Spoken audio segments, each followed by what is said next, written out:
lafiya ranka da dai. Okay, assalamu alaikum warahmatullahi wabarakatuh. Sunana Malam Tijjani Hamisu.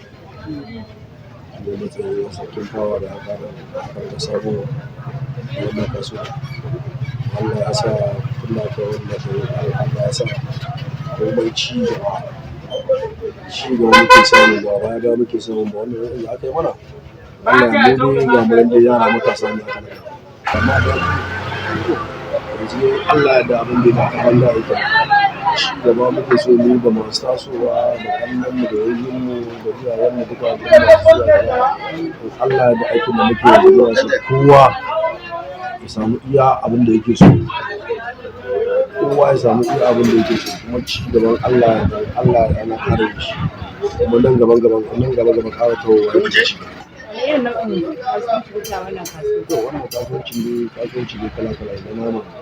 Da kin gani kasuwa ne ya bunƙasa ba kamar da ba yake.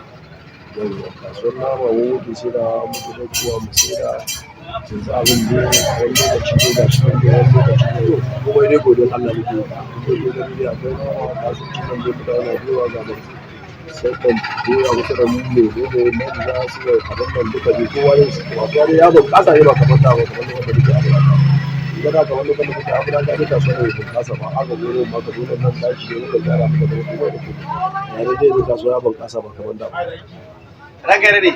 Wani irin tasiri wannan sana'a take da turan tallafawa matasa musamman ma na arewa? Sana'a tasirin kowa dai ya san tun mahauci ne da san dai harkar saniya dai kowa ya san ta musamman. Saniya dai mutum dai ma zai yanka gaba mutane sama da mutane sama da ɗari kowa zai yi ba abinci a kan shi ne albarkar da wanda saniya yake ciki. Wannan zai siya aka sai da wannan sai da wannan sai da wannan sai da wannan sai da wannan shi harkar saniya da ma Allah ya mata albarka kowa ya sani. Da mahauci ne ko da ya mahauci ne ya san harkar saniya Allah ya mata albarka. Saboda saniya dai ma mutane da yawa sai mutum ya ci abinci. Wani irin nasarori aka samu da wannan sana'a? Mai wannan sana'a ba kana zuwa nasara kamar gambo da da rage yau wani lokaci da zo maka nasara wani lokaci da zo maka bacin rai ko kuma na abun da yake bita haka dai Ranka da dai adadin matasa nawa kake tallafa da wannan sana'a? gaskiya da wannan sana'a ne wani sa'in matasa ne zai buga da su ne kashi gani a babu ne na san yawa da suka yi shani ni ne da su kasa na yi yawa ba ce kuma ba daki na shi yana da yara shi ma ciya yana da yara sakatare yana da yara ba wanda baya da yara a cikin yake tallafa ba. Ya kuke magance ba su gurbi a wannan sana'a? To ni dai zo ko a yanki ta zo ita sa ba ta zo da gida ba ta zo kan asara sai dai a yi hakuri da wanda ya so ta da bai saidawa sai dai ya hakuri. Lokaci kawai da su nama da dan bacin rai ne to dama shi abu yana zuwa sana'a yana zuwa da sama sana'a kowa ya san da bai ka samu ka faɗi haka take zuwa kuma a gurgurci sai dai ya hakuri da ta zuwa rayancin ba sai dai ya hakuri da ka san Ya ba ku matsala a wannan kasuwancin na ku? babban matsala wani lokaci ne ta gani yanzu hanya na fara gyara ba kuma kun taso da kyau gyara ki ko shekara biyu da wuce bayan da wallahi da wata ne ga wannan ruwa a ƙasa sai Allah ya zo an samu da sarkin fawa gaskiya na buyar da saniya kullum dai a babu zan ci da saniya guda ɗaya zuwa biyu har guda uku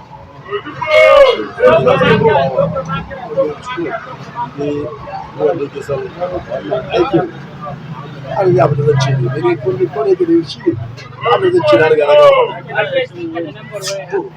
ba wa na 080 3767 0970